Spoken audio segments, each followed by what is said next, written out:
नमस्कार मंडळी, आजच्या नवीन व्हिडिओमध्ये तुमचं सर्वांचं मनापासून स्वागत आहे। आजच्या दिवसाची सुरुवात देवपूजेपासून झाली। देवपूजा करून घेतली आणि छानसे गरमागरम समोसे घेऊन आले, कारण आज नाश्त्यासाठी घरी काहीच बनणार नव्हतं। कारण आज थोडीशी साफसफाई बाकी राहिली ती, आणि आज फराळाला मुहूर्त काढावा असं पण म्हणते, म्हणून मग गरमागरम समोसे बाहेरूनच घेऊन आली।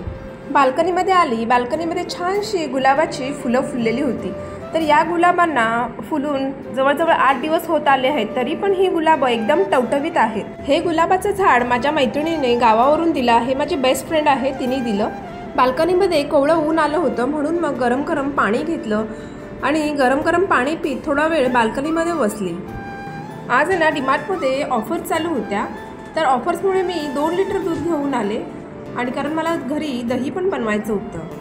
दिवाळी अगदी तोंडावरती आले आहे, तरीही आमची काय साफसफाई संपायचं नाव घेत नाही आहे। बेडरूममध्ये थोडीशी साफसफाई बाकी होती, खिडक्या पुसायच्या बाकी राहिल्या होत्या, फॅन बाकी होते, म्हणून मग थोडंसं साफसफाईला घेतलं। हा टेबल आमचा बघितला तर खूपच खराब झाला आहे, कधीही त्याच्यावरून पडू शकते, म्हणून घाबरतच वरती चढले आणि थोडीशी साफसफाई करायला घेतली।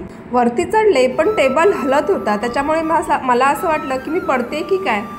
इकडे फॅन पण स्वच्छ पुसून घेतला आहे, असा स्वच्छ पुसते की असं मला वाटतंय ह्याच्यामध्ये तोंडही दिसेल, एवढा स्वच्छ पुसून मी फॅन घेतला आहे। चला बाकीचं काम आवरून घेऊया। तर इकडे विरजांसाठी थोडंसं दही होतं, तर ते डब्यात टाकलं आणि दूध गरम करून घेतलं होतं, तेही रूम टेम्परेचरवरती आलं आहे।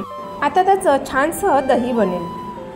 आज थोडं जेवणामध्ये फक्त एकच भात बनला जाणार आहे माझ्याकडे, कारण आज साफसफाई पण करायची आहे आणि म्हटलं आज फराळाला पण मुहूर्त देऊया। तर आज मी शंकरपाळी बनवणार आहे, त्याच्यामुळे घरामध्ये आज जास्त काही जेवण बनणार नाही आहे। एकच साधीशी खिचडी म्हणजे एकच राईस असा बनवणार आहे। फ्रीजमध्ये उरलेल्या सुटलेल्या जेवढ्या पण भाज्या होत्या तेवढ्या सगळ्या काढल्या आणि त्या भातामध्ये टाकणार आहे। किचनमध्ये मी छानशा वेली लावल्या आहेत आणि त्या आता खूप मोठ्या पण झाल्या आहेत, त्या मी बॉटलमध्ये लावल्या आहेत। बॉटलचं पाणी 8 दिवसाने चेंज करावं लागतं। खिचडीसाठी मी कुकर चढवला आहे, त्याच्यामध्ये थोडंसं घी टाकलं आहे, तेल टाकलं आहे आणि इथे खडे मसाले आहेत, म्हणजे लवंग, काळी मिरी, दालचिनी आणि तेजपत्ता, हे सगळं फोडणीवरती टाकणार आहे। जिरं, राई, लसूण, कांदा, कढीपत्ता, मिरची आणि बाकीच्या सगळ्या भाज्या, म्हणजे टमॅटो आहेत, बाकीच्या ज्या पण माझ्या फ्रीजमध्ये जेवढ्या भाज्या होत्या त्या सगळ्या भाज्या मी कापल्या आहेत इकडे। खिचडी हे झटपट होणारं पण आहे आणि पौष्टिकही आहे, कारण त्याच्यामध्ये खूप अशा भाज्या पडल्या जातात। कांदा टमॅटो थोडंसं भाजून झालं की मग त्याच्यावरती भाज्या टाकून घ्यायचा आणि त्याच्यानंतर तांदूळ टाकून घ्यायचा। तांदूळ भाज्या सगळ्या मिक्स करायच्या, ढवळून घ्यायचं। ढवळून झालं की नंतर त्याच्यावरती पाणी टाकायचं, मीठ टाकायचं आणि कुकरला पाणी टाकून कुकरचं झाकण बंद करायचं। चला झाली आपली रेडी खिचडी।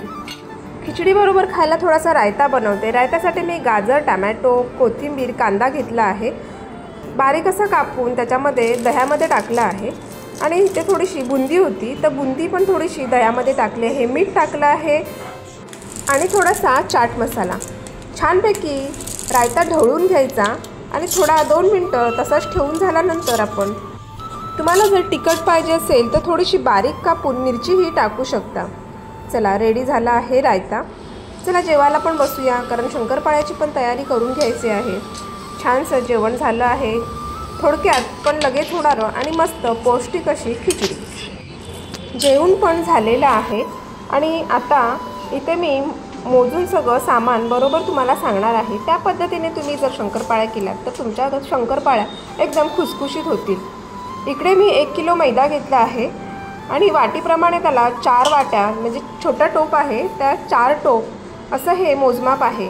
चाळणीने मैदा चाळून घ्यायचा, म्हणजे त्याच्यामध्ये काय घाण असेल तेही निघेल आणि मैदा हलका फुलका होईल आणि तुमच्या शंकरपाळ्याही एकदम खुसखुशीत होतील। त्याच पातेल्याने मी 1 पातेला साखर घेतला आहे आणि 1 पातेलं दूध घेतलं आहे। तर हे मिक्स करून थोडंसं गरम करून घ्यायचं आहे। साखर वितळली की मग नंतर गॅस बंद करायचा। गॅस बंद करून झाला की हे मिश्रण पूर्ण थंड केलं पाहिजे। पूर्ण थंड केल्यानंतरच हे मिश्रण आपल्याला पिठामध्ये ओतायचं आहे।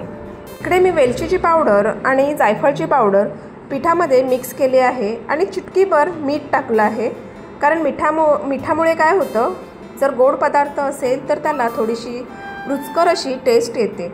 तर हे घी आहे, त्याच पातेल्यामध्ये मी पाव पातेला घी घेतला आहे, तेही थंड घी आहे, म्हणजे रूम टेम्परेचरचं घी आहे। हे माप तुम्ही कोणत्याही तुमच्याकडे वाटी असेल या दुसरं काही वस्तू असेल ते सेम घ्या, म्हणजे तुमचं माप परफेक्ट होऊन जाईल। तर हे आता दूध आणि साखरचं मिश्रण आहे तेही थंड झालेलं आहे आणि ते थोडं पिठामध्ये टाकून पिठाचा एक घट्ट असा डोळ आपण रेडी करणार आहोत। शंकरपाळीचं पीठ तुम्हाला जास्त रगडायचं नाही आहे, मळायचं नाही आहे। तर आता हे घी टाकल्यानंतर आहे ना, घी टाकल्यानंतर तुम्हाला 5 ते 7 मिनटं हे जे पीठ आहे ते तुम्हाला थोडंसं हाताने मिक्स करायचं आहे, म्हणजे जो लाडूसारखा असा गोळा झाला की मग ते पीठ आपलं पाणी टाकून मळण्यासाठी रेडी होतं। तर आता हे थंड झालेलं दुधाचं मिश्रणही त्याच्यामध्ये टाकून मी घट्ट असं पीठ मळून घेतलेलं आहे। पीठ जास्त मळायचं नाही आहे, अलगद मळून असंच ठेवून द्यायचं आहे, म्हणजे त्याच्या चांगल्या अशा शंकरपाळ्या बनून रेडी होतात। पिठाला आता 10 ते 15 मिनटं झाकण मारून तसंच ठेवून द्यायचं आहे। 10 मिनटानंतर आपण त्याच्या छानशा शंकरपाळ्या बनवू शकतो। तर इकडे मी थोडं पीठ घेतलं आहे आणि बाकीचं झाकण मारून ठेवलं आहे। इकडे ह्याच्या कडा तुटल्या जातात, ते होऊ शकतं, त्या कडा आपण कापून घ्यायच्या साईडनी आणि जो मध्यभागी जो भाग असतो त्याच्या आपण शंकरपाळ्या करून घ्यायच्या, कारण शंकरपाळीचं पीठ हे कडक मळल्यामुळे त्याच्या बाजूच्या कडा ह्या तुटल्या जातात। शंकरपाळीची पोळी लाटताना जेव्हा आपण लाटतो तेव्हा ती जाडच ठेवायची। जाड ठेवल्याने काय होतं, आपल्या ज्या शंकरपाळ्या आहेत त्या खुसखुशीत होतात आणि त्याला चांगले लेयर्सही येतात। तुम्हाला शंकरपाळ्या कोणत्या आकाराच्या पाहिजेत तशा तुम्ही कोणताही आकार त्याला देऊ शकता। तर इकडे मी चौकोनी आणि छोट्या कापते आहे। छोट्या कापल्याने काय होतं, आपल्याला थोड्याशा लवकरच तळून आपल्या शंकरपाळ्या शिजून जातात। इकडे अर्णव पण छान अशा शंकरपाळ्या करायला घेतल्या, मी लाटून दिल्या, अर्णवनी कापायला घेतल्या आहेत, मेहनतीचं काम करतोय अर्णव। इकडे मी दोन्ही साईडला कढई ठेवल्या आहेत। दोन्ही साईडला कढई ठेवल्याने काय होतं, कारण शंकरपाळी तळण्यासाठी खूप वेळ जातो, करायला वेळ लागत नाही, त्याच्यामुळे मी दोन्ही साईडला कढई ठेवल्या आहेत आणि दोन्ही साईडला कढई ठेवून मी त्या फ्राय करत आहे, जेणेकरून माझं काम लवकर आटपेल। शंकरपाळ्या स्लो गॅसवरतीच तळून घ्यायच्या आहेत, म्हणजे आतमध्येही पूर्ण शिजून जातात। तर बघा, शिजल्यानंतर अशी माझी शंकरपाळी झालेली आहे, एकदम खुसखुशीत, जिभेवरतीही वितळेल अशी। सकाळी मी दही ठेवलं होतं, 4 तासानंतर दही बघू शकता, एकदम जसं डेअरीमध्ये मिळतं तसं दही माझं बनलं आहे। चला, हा व्लॉग आपण इथे संपूया। व्हिडिओ आवडला असेल तर लाईक, शेअर, सबस्क्राईब नक्की करा। चला, भेटूया लवकर नवीन एका व्हिडिओमध्ये। आतासाठी बाय।